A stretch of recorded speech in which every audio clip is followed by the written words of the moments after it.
우리는 여전히 발끝에 차이는 이름 모르는 풀을 만나면 그 풀을 잡초라고 부릅니다. 풀이나 꽃들의 입장에서 보면 참 억울한 일일 수도 있겠지만 어쩔 수 없지요. 사람의 기준에서 보면 알지 못하니 잡다한 풀들을 통틀어서 잡초 이렇게 부를 수밖에 없습니다. 사실 그 이름을 불러준다고 해서 그들 입장에서 달라질 것은 별로 없습니다. 어차피 사람들이 마음대로 붙여놓은 이름이기 때문입니다. 하지만 사람들이 식물의 이름을 안다는 것은 그 의미가 참으로 큽니다. 이름을 알고 부른다는 것은 그만큼 애정이 깃들여져 있다는 뜻이요, 소홀히 다루지 않겠다는 의지도 은연중에 담겨 있기 때문입니다. 우리와 함께 우리 땅에서 살아가는 자생식물의 수가 약 4,900여 종 가까이 된다고 합니다. 물론 다 이름이 있습니다. 그러나 이들의 이름 외우기가 그렇게 만만치 않습니다. 우리가 인정해야 할 것은 발끝에 차이는 식물들 중에 이름 없는 것은 하나도 없다라는 사실입니다. 이름만큼이나 그들 모두 각자 나름대로 특별한 목적과 모양과 또 그 생을 살아가고 있는 아름다운 피조물이라는 사실을 우리는 결코 잊어서는 안 될 것입니다. 그래서 잡초라는 말을 그리 쉽게 할 수 없는데 오늘 그 앞에 그림에 나왔던 여러 가지 풀 이름들 중에 보니까 민바랭이, 토끼풀, 질경이, 강아지풀, 민들레, 세포아풀, 쑥, 망초, 개망초, 나도방동산이, 갈퀴등쿨, 쇠뜨기, 개소시랑개비 등 갖가지 풀들이 있는데 대부분 다 밑에 빨간 줄이 끄어지는 것 보면 그것이 제대로 등록이 안 된 말인지 알 수가 없습니다. 우리 주위에 이러한 풀들이 많이 자생하고 있다. 어느 대학 철학 교수가 15년 정도 재직을 하다가 농촌에 귀농을 해서 농사꾼이 되었습니다. 근데 그분이 쓴 책 이름이 잡초는 없다. 잡초는 없다. 그가 겪은 해프닝 한도막을 소개하면 마늘밭을 온통 풀밭으로 바꾸어 놓은 그 괘씸한 잡초들을 죄다 뽑아 던져버렸다. 그리고 나서 그 뒤에 안 사실이 그 풀들이 잡초가 아니라 별꽃나물과 광대나물이었다는 사실을 알고 얼마나 후회했는지 모른다. 정갈하게 거두어서 나물도 무쳐 먹을 수 있고 효소식품으로 아주 뛰어난 좋은 약이 되는 풀들을 내 손으로 그 씨앗을 뿌리지 않았는데도 낫다는 그 이유 하나만으로 몽땅 뽑아서 적대시하여 수고롭게 땀 흘려가면서 버렸으니 내가 참 어리석기도 하다. 그러면서 이렇게 마무리했습니다. 세상에 잡초는 없습니다. 단지 인간이 그 이름을 몰라서 때론 자기 자리를 모르고 자라고 있는 잡초일 뿐 잡초는 불쌍한 식물입니다. 인삼도 도라지 밭에 나면 잡초일 수 있습니다. 문제는 잡자라는 말, 잡이라는 이 한자를 보니까 섞일 잡자, 섞였다, 믹스업됐다. 그래서 이 잡을 넣어서 나온 단어들이 많이 있죠. 잡일, 잡상인 출입금지, 잡것, 잡X, 잡범, 심지어 잡지라는 단어도 있지 않습니까? 어쨌든 잡초는 억울한 풀임에 틀림이 없습니다. 오늘 본문에서 만나는 이 가정도 이어지는 고난의 고개턱에서 힘들어하고 있습니다. 일찍이 부모를 여의고 어렵게 살아왔습니다. 이제 성장해서 삼남매가 아름다운 인생을 꿈꾸면서 오손도손 살아가는데 겨우 살만하게 되니까 가장이던 오라버니가 병이 들었습니다. 의원들이 고칠 수 없는 중병이라고 했습니다. 그러나 주님은 고칠 수 있다는 믿음을 가지고 사람을 보내서 주님을 초청해 놓고 간절히 기다리고 있었는데 주님은 아무런 소식이 없습니다. 결국 그렇게 마지막 순간을 긴 기다림과 두려움 속에서 보내다가 나사로는 젊은 나이에 세상을 떠나고 말았습니다. 길게 투병한 것도 아니고 불과 며칠 만에 일어난 일이었습니다. 도무지 그 죽음을 받아들일 수도 없는 상황 속에서 이들은 넋을 잃고 앉아 있었습니다. 기가 막히고 암담하기만 했고 갈대가 돌풍에 이리저리 흔들리듯 그들의 믿음도 흔들리고 삶도 흔들리고 있었습니다. 비록 가난했지만 또 어려웠지만 삼남매가 서로 의지하면서 이날까지 살아왔습니다. 그들은 또 예수님께서 사랑하셔서 늘 즐겨 찾으시던 그러한 가정이었습니다. 그들 또한 예수님을 참으로 사랑했던 것 같습니다. 그런데 나사로의 가정에 어려움이 닥쳐왔음에도 불구하고 몸이 병들고 죽음까지 경험하게 되는 이 순간까지도 주님은 나타나질 않으셨습니다. 늘 모든 것이 잘 되어야 한다는 기복적인 생각, 평안만을 바라는 욕심에서 보면 아무런 필요가 없는 잡초로 여겨질 수도 있는 그러한 가정이지만 이상하게도 예수님마저도 평소의 그 사랑과는 달리 이 가정을 잡초로 취급하는 듯 초기 대응에 너무 소극적이었습니다. 이번 이태원 사건을 통해서도 초기 대응이 어떠했다 이런 말이 나오는데 그러나 영의 눈을 열어서 보면 거기에는 깊은 주님의 뜻과 섭리가 있었음을 깨닫게 되는 것입니다. 오늘 말씀은 하나님께서 훨씬 나중에 예수님께서 나사로의 가정에 찾아오신 장면으로부터 시작됩니다. 예수께서 와서 보시니 나사로가 무덤에 있은 지 사흘이 되었더라. 병에 걸린 젊은 나사로는 예수님이 그 집에 당도했을 때는 이미 세상을 떠난 이후였고 장례를 치른 지 벌써 나흘이 지났습니다. 중동에서는 사람이 죽고 나면 무더운 날씨 때문에 그 당일에 대부분 장례를 치르기 때문입니다. 이미 나흘이라 하는 본문의 표현은 죽은 시신의 부패 정도가 아주 심했을 시간, 모든 것이 포기하고 끝난 시간, 죽었다, 이미 나흘이 되었다, 부패하여 벌써 냄새가 났다 라는 표현들은 같은 의미입니다. 이미 끝났다는 것입니다. 우리 모두가 받아들일 수밖에 없는 객관적인 사실 앞에서 죽음은 모든 것을 끝난 것을 알리는 사건이며 그래서 사람들은 이제 모든 것이 끝났다라고 생각하고 있습니다. 그 중에 믿음 있는 혹자는 말하기를 주님이 여기 계셨더라면 끝나지 않을 수도 있었는데 하는 그런 아쉬움을 표하기도 합니다. 그러나 이 또한 이미 마침표를 찍어버린 사람들의 안타까움의 표시일 뿐입니다. 그런데 마침내 예수님이 마침표가 찍어진 시간 속으로 찾아오시는 장면으로부터 오늘의 말씀이 시작되었습니다. 이 안타까운 사실 앞에서 많은 사람들이 찾아와서 그 누이들을 위로하고 그러나 예수님도 분명히 이 소식 들으셨고 부탁까지 받으셨는데 장례를 치르는 날에 오지도 않으셨습니다.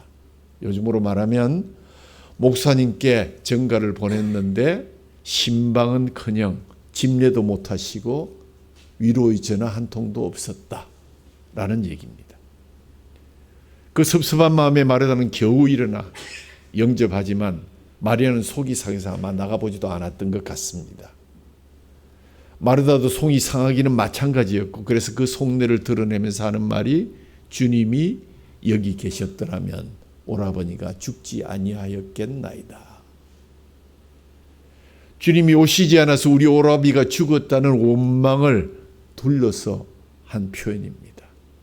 모든 것이 끝난 마침표 인생을 사는 그들이 거칠어진 것을 우리는 충분히 이해할 수 있습니다. 그러나 예수님은 아직 마침표를 찍지 않으셨습니다. 모두들 끝났다고 생각했지만 주님은 그렇게 생각하지 않으신 것입니다. 이미 죽어서 무덤에 장사된 이후에도 나흘이라는 시간이 지났음에도 불구하고 무덤 문이 굳게 돌로 막혀져 있음에도 불구하고 마침표를 인정하지 않으십니다. 아무리 어렵고 힘들더라도 예수님이 그리하지 아니하시면 결코 먼저 마침표를 찍어서는 아니 된다라고 교훈하듯 그는 고개를 흔들며 아직 끝난 것이 아니라고 말씀합니다. 여기에서 예수님이 우리에게 먼저 요구하신 것이 있습니다. 마르다 마리아 자매는 뉘앙스는 조금 닮았지만 주께서 여기 계셨더라면 하고 고백했습니다. 주님께서 못하실 것이 없다고 믿었던 상당한 믿음의 소유자들이었고 주님과 아름다운 교제를 나누었고 또 아름다운 헌신과 드림의 사람들이었습니다. 그러나 주님께서는 그들에게 먼저 요구하신 것이 있었습니다. 마침표의 현장, 오라비의 무덤 앞에서 그들에게 요구하셨던 것은 믿음이었습니다. 우리가 잘 아는 25절을 보면 나는 부활이요 생명이니 나를 믿는 자는 죽어도 살겠고 무릇 살아서 나를 믿는 자는 영원히 죽지 아니하리니 이것을 내가 믿느냐. 그렇습니다. 무덤 앞에서도 이것을 다시 한번 확인합니다. 내 말이 내가 믿으면 하나님의 영광을 보리라고 하지 아니하였느냐. 무슨 말입니까? 믿지 않으면 하나님의 영광을 볼 수 없을 것이라는 말씀입니다. 믿음이 뭐길래? 그런데 우리의 주장은 무엇입니까? 일찍 오셔서 낫게 해주시면 우리가 당신을 더욱 강렬하게 믿을 터인데, 아니면 지금이라도 일단 이 죽은 사람을 살려놓으시면 우리가 믿을 것인데, 근데 왜 주님은 먼저 우리에게 믿음을 요구하십니까? 그러나 주님은 단호하십니다. 아니라고. 기적이 있기 때문에 믿는 것이 아니라 믿기 때문에 기적을 보아야 그것이 제대로 믿는 것이라고.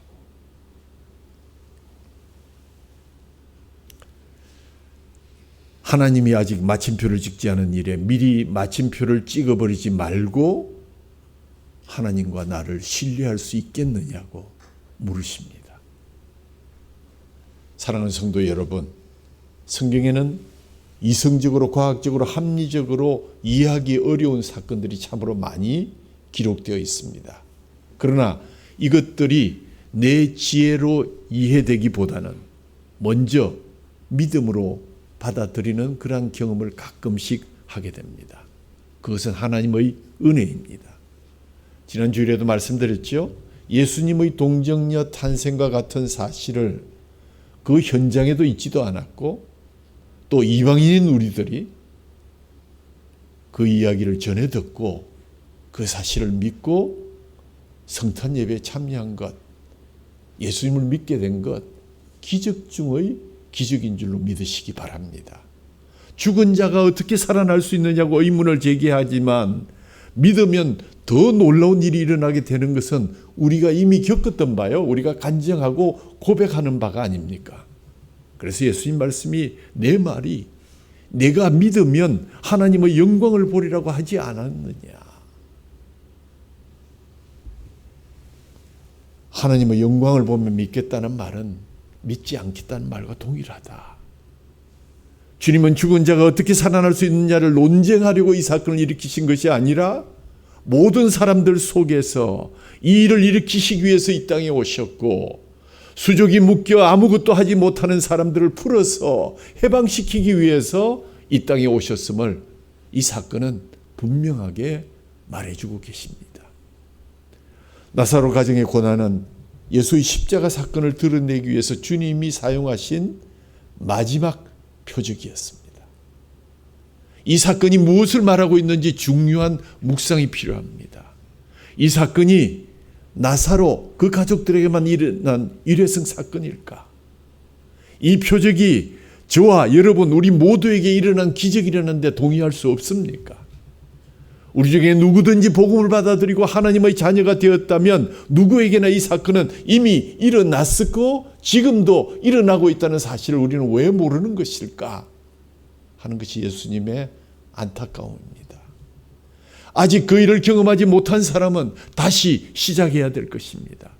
당신은 당신 자신이 죽음에서 다시 살아난 사실을 믿으십니까? 물으시면 여러분은 아멘 하셔야 됩니다. 왜요? 주님을 주님이라 부르며 예배하고 있지 않습니까? 새해 첫 주일에 부활의 현장 이야기를 하는 이유가 바로 여기에 있습니다. 우리 각자가 이 표적의 수혜자로 이 사건에 공감할 수 있을 때 이 말씀은 살아 움직이는 역사일 수 있고, 왜냐하면 이것은 바로 저와 여러분의 이야기이기 때문입니다. 본문 앞부분을 보면 11절에 우리 주님은 우리 친구 나사로가 잠들었도다. 그러나 내가 깨우러 가노라 라고 말씀하신 것을 보면 주님은 나사로가 죽은 것을 알고 계셨습니다. 주님은 마치 나사로가 죽기를 기다리고 계신 듯 지체하셨습니다. 그리고 나으리는 시간이 지난 다음에 찾아오셨습니다. 주님은 계속해서 그들의 믿음에 도전을 던지십니다. 마리아가 울었고 그녀를 따라갔던 많은 사람들이 슬프게 울었습니다. 그들이 우는 모습을 보면서 예수님 또한 비통히 여기시고 불쌍히 여기시며 함께 울었습니다. 심령의 비통히 여기시고라는 표현은 분노의 가득함을 표현하는 것입니다. 그것은 사랑하는 내 백성들이, 사랑하는 내 친구가 죽음으로 내몬 죄악된 세상과 사탄을 향한 분노였음이 분명합니다. 이 표현에서 우리는 예수님의 인성과 신성을 동시에 보게 됩니다. 곧 인간적인 아픔과 고통을 체휼하시면서 동시에 인간을 죄와 죽음의 노예로 만든 사탄에게 분노하시는 하나님의 모습을 발견할 수 있어야 할 것입니다. 그래서 히브리서 저자는 그는 육체에 계실 때 자기를 죽음에서 능히 구원하실 이에게 심한 통곡과 눈물과 간구와 손을 올렸고 그의 경건하심으로 말미암아 들으심을 얻었느니라. 히브리서 5장 7절 말씀입니다. 우리가 고난을 당할 때 가장 마음 아파하시는 분이 누구시겠습니까? 물론 우리의 가족들일 것입니다. 그러나 우리를 가장 사랑하시고 우리를 지으시고 우리를 구원하신 예수님이 가장 슬퍼하시고 마음 아파하신다는 사실을 우리는 늘 기억해야 할 것입니다. 주님은 죄와 사망의 권세 아래 놓여 있는 인생들을 구원하셔서 그들과 함께 생활과 새 땅에서 살기로 작정하시고 이 땅에 오신 것입니다. 그분은 우리가 당하는 모든 고난을 자청하여 친히 경험하셨기에 우리를 불쌍히 여기시고 위로하시며 함께 우신 것입니다. 바울이 로마서에서 이렇게 말합니다. 즐거워하는 자들과 함께 즐거워하고 우는 자들과 함께 울라. 고난에 있는 형제나 자매를 대할 때 예수님과 같이 불쌍히 여기는 마음을 가져야 하고 그들의 마음을 잘 이해할 수 있도록 기도해야 하며 최선의 방법은 그들에게 하나님의 위로가 함께 하기를 바라면서 함께 우는 자가 되는 것입니다. 무덤 앞에서 주님 말씀하셨습니다. 돌을 옮겨 놓으라. 사망의 권세에 가두어 버리는 돌, 생명력 넘치는 삶으로부터 차단해버리는 영원한 이별을 알리는 돌, 모든 가능성을 막아버리는 그 돌을 옮겨라. 오늘 우리 삶에도 이런 돌이 놓여 있습니다. 예배를 드리나 감격이 없고 말씀을 들으나 깨달음이 없고 영광의 자리에 나와 있으나 아무런 느낌 없이 그저 앉아 있다가 때로는 졸기도 하다가 우리를 가로막는 것이 바로 우리의 신앙의 돌입니다. 주님의 역사, 주님의 영광, 주님의 능력이 드러나기 위해서 먼저 옮겨 놓아야 할 돌이 있다는 사실을 기억하시기를 바랍니다. 이 돌을 치운 뒤에 주님은 아주 큰 소리로 명령하셨습니다. 나사로야 일어나라. 나사로야 나오라. 주님이 부르시니 죽은 자가 수족을 배로 동인 채로 나오더라. 할렐루야. 주님이 말씀하시니 죽었던 자가 일어나서 걷고 있습니다. 모든 것이 끝나버린 듯한 마침표가 마침내 느낌표로 바뀌고 있습니다. 주님의 말씀 앞에서 죽은 자가 일어나서 걷고 있기 때문입니다. 얼마나 놀랐겠습니까? 얼마나 감격스러웠겠습니까? 그들의 감격의 소리, 외침의 소리, 탄성의 소리, 찬양의 소리를 여러분 들어볼 수 있었습니까? 새해의 아침에 동시에 나를 찾아오셔서 구원해 주신 시간을 기억하며 그들의 탄성과 기쁨에 우리가 동참할 수 있어야 할 것입니다. 아, 하나님의 은혜로 이 쓸데없는 자 왜 구속하여 주는지 난 알 수 없도다. 그냥 부르셨습니까? 터질 듯한 기쁨으로 감격으로 불러야 하는 찬양입니다. 그들의 인생을 완전히 마침표에서 느낌표 인생으로 바뀌어주신 예수님, 여기서 진정한 믿음이 시작됩니다. 여기서 진정한 예배가 시작되며 진정한 찬양이 시작됩니다. 진정한 섬김이 시작됩니다. 모든 것이 끝난 자리, 슬픔과 아픔으로 마침표를 찍을 수밖에 없는 삶의 자리에 우리 주님 오셔서 그 시간에 개입하시니 문제가 해결되고 마침표 인생이 느낌표의 인생이 되었다는 이 사실이 2023년 새 벽두에 우리에게 던져지고 있습니다. 마침표 인생이 느낌표 인생으로 바뀌기 위해서 우리는 많은 시간을 기다려야만 했습니다. 그러나 의심하지 않고 믿음으로 기다렸더니 하나님의 영광을 보게 되었고 그러한 기적 속에 우리가 수혜자가 된 것입니다. 그들의 노래는 달랐습니다. 그들의 인생은 달라졌습니다. 그들의 예배는 달라졌습니다. 그들이 하는 일도 전혀 달라졌습니다. 왜요? 주님이 거기에 계셨고 그들이 마침표를 찍으려 했을 때 그들에게 느낌표로 터닝하시면서 주님이 계신 곳에 새 생명의 역사가 일어났는데 어찌 그들이 춤추지 않고 어찌 그들이 주저앉아 울고만 있겠습니까? 진정한 삶이 시작되고 있습니다.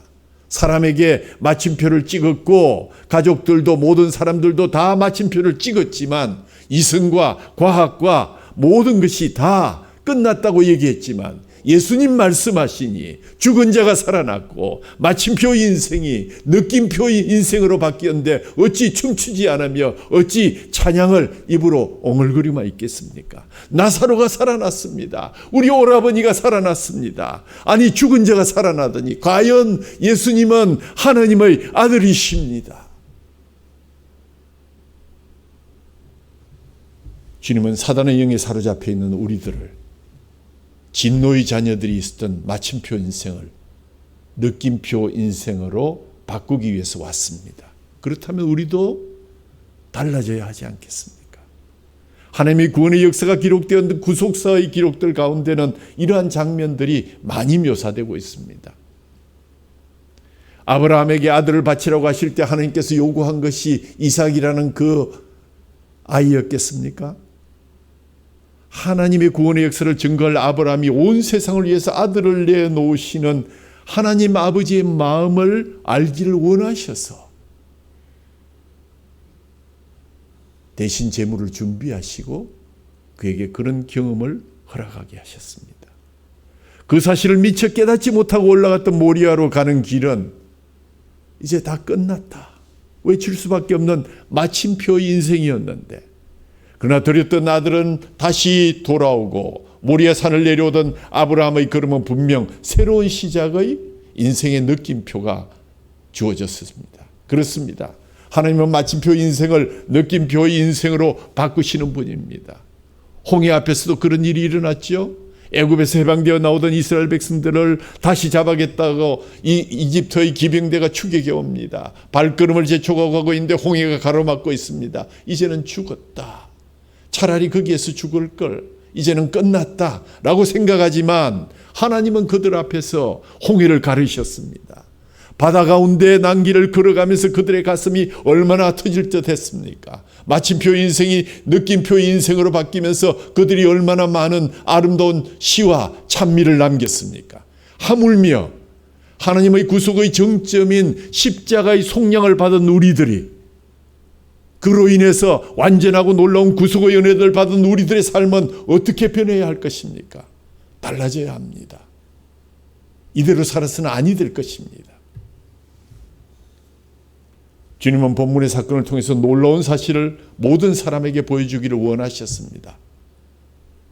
마리아와 마르다에게는 물론이요, 제자들에게 놀라운 눈으로 바라보고 있는 많은 주위 사람들 가슴 속에, 오고 가는 많은 세대 속에 이 말씀을 듣고 있는 우리 길교회 성도들에게 말씀하시기를 원하십니다.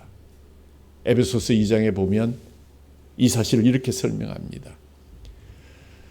그는 허물과 죄로 죽었던 너희를 살리셨도다.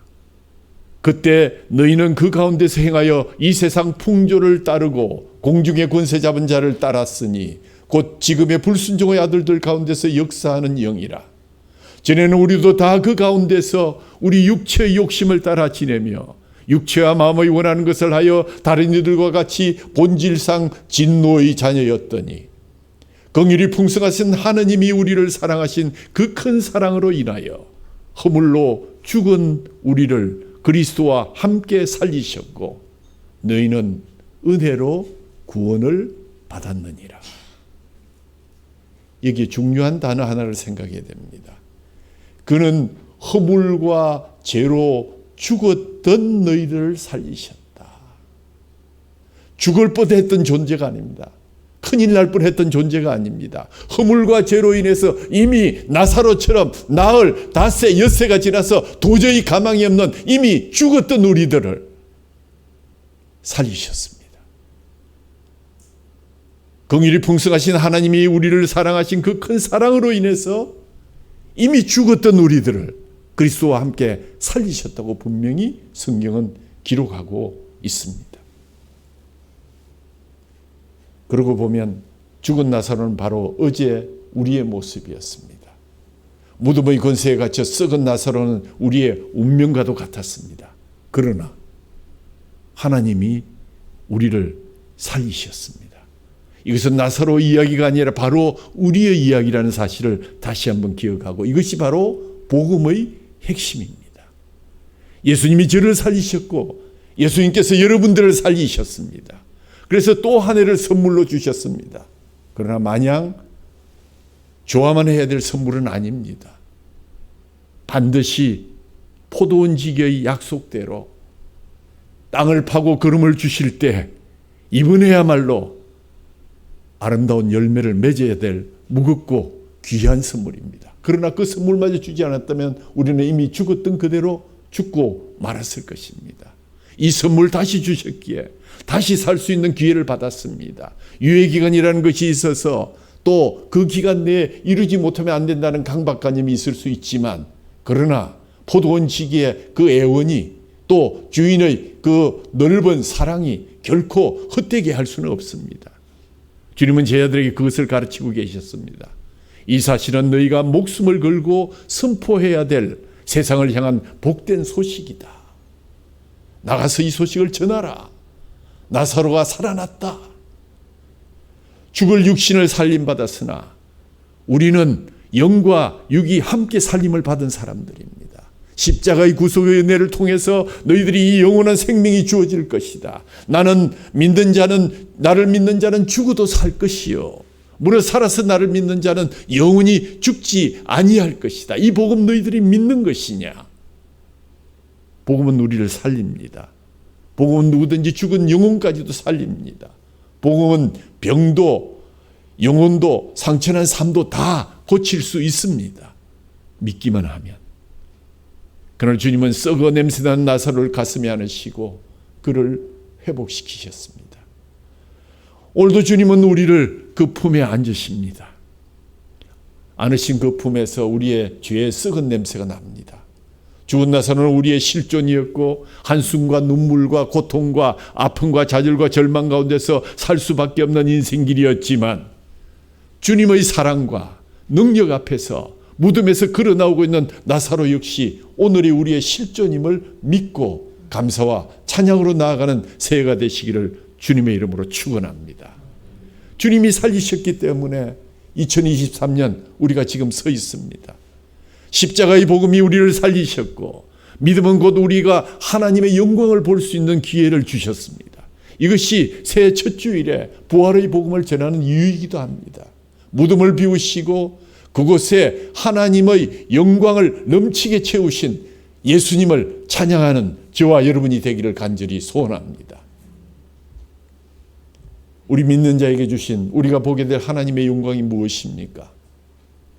오늘 첫 번째, 돌을 옮겨 놓으라. 막을 수 없는 하나님의 영광입니다. 시체를 만지는 것, 무덤을 만지는 것 유대인에게 부정한 것입니다. 그러나 반드시 정결하게 해야 되는데 돌은 이 부정을 막는 것입니다. 죽음으로부터 우리를 차단하는 것입니다. 죽은 자는 무덤 속에서 부정함으로 돌로 차단하고 분리해야 됨에도 불구하고 예수님은 그 부정에 차단하고 있는 돌을 치우라고 하십니다. 왜? 죽은 자를 살리시려고. 보통 사람 무덤 앞에서 멈춥니다. 무덤을 피해갑니다. 부정하기 때문입니다. 그러나 주님은 무덤과 무덤 아닌 곳을 연결하라고, 믿으면 하나님의 영광을 보리라고 말씀하시면서 돌을 옮겨 놓으라. 하나님의 영광은 막을 수 없는 것이다. 두 번째로, 나사로야 나오라. 큰 소리로 나사로를 부릅니다. 나사로야 나오라. 무엇 때문에 큰 소리로 부르십니까? 하나님과의 끊어진 관계, 듣지 못하고 말하지 못하고 사망에 갇혀버린 것을 이제 끝내고 더 이상 우리를 가둘 수가 없다. 너는 나와 영원히 함께 할 것이다. 나사로는 듣습니다. 죽음에서 나옵니다. 무덤에서 나옵니다. 걷기 시작합니다. 죽은 자가 예수님의 말씀을 듣고 걸어서 나오는, 더 이상 죽음이 갇히지 못하는 주님의 말씀이 들리는 살아있는 삶이 되는 것, 이것이 바로 부활입니다. 이것이 곧 영생입니다. 이것이 곧 우리에게 주신 구원의 소식입니다. 세 번째로, 그를 풀어 놓아 다니게 하라. 구원받은 자는 묶어둘 수 없습니다. 그것이 하나님의 영광입니다. 죽은 자가 죽음을 벗고 살아나게 될 것입니다. 묶인 자가 자유를 얻게 될 것입니다. 시간에 묶인 자가 영혼을 얻게 될 것입니다. 그것이 새하늘과 새 땅을 향한 우리의 소망입니다. 무덤을 비우시고 하나님의 영광을 넘치게 채우시는 예수님을 찬양합니다. 스펄전 목사님이 거리를 지나가고 있는데 한 소년이 새 장에 든 새를 가시로 푹푹 찌르면서 못살게 굴고 있습니다. 너 그 새를 어떻게 할 생각이냐? 가지고 놀다가 실정나면 죽여버리죠. 대수롭지 않게 소년이 대답합니다. 예, 그럼 그 새 나에게 팔지 않겠느냐? 그 소년이 농담 삼아 $100 주면 팔죠. $100면 엄청난 거금이죠. 스펄전 목사는 아무 말 않고 $100를 내고 그 새를 샀습니다. 며칠 후 주일날 새 장을 들고 강단에 올라간 스펄전 목사님은 새 장을 자그만치 $100나 주고 산 내력을 이야기합니다. 그리고 설교하기를, 하나님은 악마에게 물으셨습니다. 너 저 인간들을 도대체 어떻게 할 셈이냐? 질투하고 미워하고 싸우는 것을 가르쳐서 자기들끼리 치고받고 하다가 잠시 가지고 놀다가 죽여버리죠. 하나님 말씀하셨습니다. 내가 사고 싶은데 얼마면 되겠느냐? 악마가 웃습니다. 얘들 사서 뭐하게요? 당신을 배반하고 침뱉고 십자가에 매달 것입니다. 그래도 이들을 사시겠습니까? 당신의 눈물과 피를 내놓으면 제가 팔지요. 하나님 우리를 살리시기 위해서 당신의 눈물과 피를 내놓으셨습니다.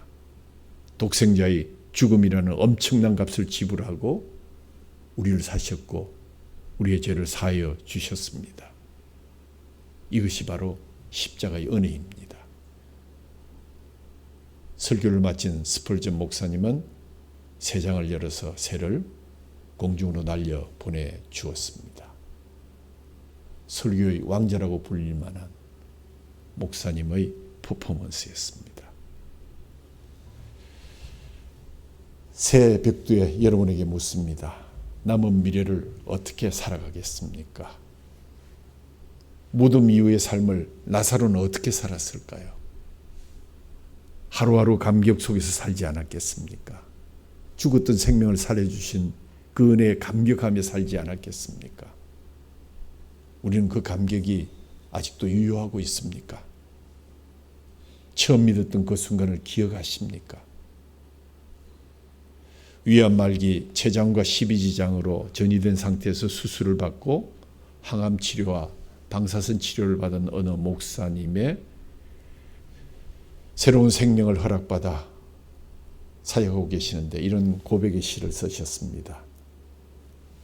죽고 썩어 장사된 지 나흘 된 무덤에 주님 찾아와 나사로야 일어나라 하시매 시체가 살아나 온 세상 다니며 많은 사람을 주님께 돌아오게 했던 다시 산 나사로의 그날 같은 하루, 그날 같은 하루를 날마다 살고 싶다. 그날 같은 하루를 날마다 살고 싶다. 구원받고 새 생명을 허락받은 후에 느낌표의 생활을 살아가고 있는 사람들의 고백입니다. 놀라운 복음의 능력으로 새 생명을 받고 오늘도 회복하시며 새롭게 하시는 하나님의 품을 경험한 우리는 어떻게 살아야겠습니까? 그날 같은 하루를 날마다 살아야 할 것입니다.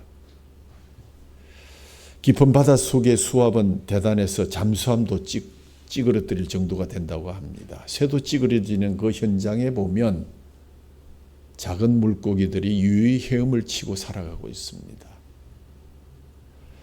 빛도 없고 엄청난 압력이 작용하는 곳에서 작은 물고기가 버틸 수 있는 것은 그 불에가 가진 독특한 구조와 함께 그 안에 상당한 압력을 갖고 있기 때문입니다. 한쪽 압력이 약해야 찌그러지는데 밖의 압력과 동일한 압력을 내부에 가지고 있기 때문에 그 작은 물고기는 그 깊은 심해를 마음껏 헤엄쳐 다닐 수가 있습니다. 하나님의 사랑을 받은 우리들이 복음의 능력을 통해서 새로운 생명을 소유한 우리들이 어떻게 살아야 할까요?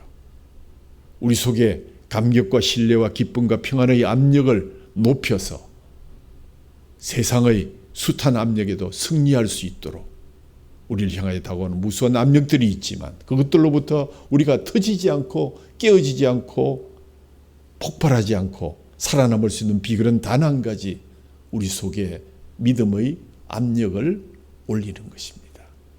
질병의 압력, 물질의 압력, 가시의 압력, 상처의 압력들이 우리를 쉬지 않고 누를 때 우리 속에 있는 믿음의 압력으로 하나님의 영광을 바라보고 승리를 누리는 길교회 성도들이 되기를 간절히 축원합니다. 제가 자주 인용하는 윌버 체프만의 말, 오늘 주보 1면에 나와 있습니다. 배가 가라앉지 않는 이유는 배가 물속에 있기 때문이 아니라 물이 배 안에 있기 때문이다. 마찬가지로 그리스도인이 세상 안에 있는 것이 위험한 것이 아니라 세상이 그리스도인 안에 있는 것이 위험한 일이다. 초대교회는 축복을 달라고 강구한 적이 없다. 교회에 필요한 것은 성경의 진리를 가르치고 배우며 열정적으로 그 진리를 전파하고 그 진리로 그대로 사는 것이다. 내가 믿으면 하나님의 영광을 보리라. 오늘 마침표가 느낌표로 바뀐 그날 같은 하루를 날마다 살아가는 저와 여러분이 되기를 간절히 소원합니다. 하나님 아버지 감사합니다. 내가 믿으면 하나님의 영광을 보리라 하셨습니다. 믿기만 하면 하나님의 영광을 보고 믿기만 하면 그날 같은 하루를 날마다 살아갈 힘을 공급받을 수 있음을 다시 한번 기억합니다. 오늘도 믿음으로 주님의 살과 피를 받습니다. 천국을 맛보고자 합니다. 그로 인해서 하나님 아버지 정말 그날 같은 하루를 살아갈 그러한 귀한 힘과 능력이 우리에게 더입혀지기를 원합니다. 새해 2023년 1년이라는 유효기간을 허락해 주셨듯이 우리에게 유효기간이 있습니다. 유예기간이 있습니다. 어떻게 살아야 할까요? 네가 믿으면 하나님의 영광을 보리라. 그날 같은 하루하루를 날마다 언제나 살아갈 수 있도록 주의 면전에서 살아가는 아름다운 길교회 공동체가 다 될 수 있도록 주님 은혜를 베풀어 주옵소서. 우리 주 예수 그리스도 이름으로 감사하며 기도하옵나이다. 아멘.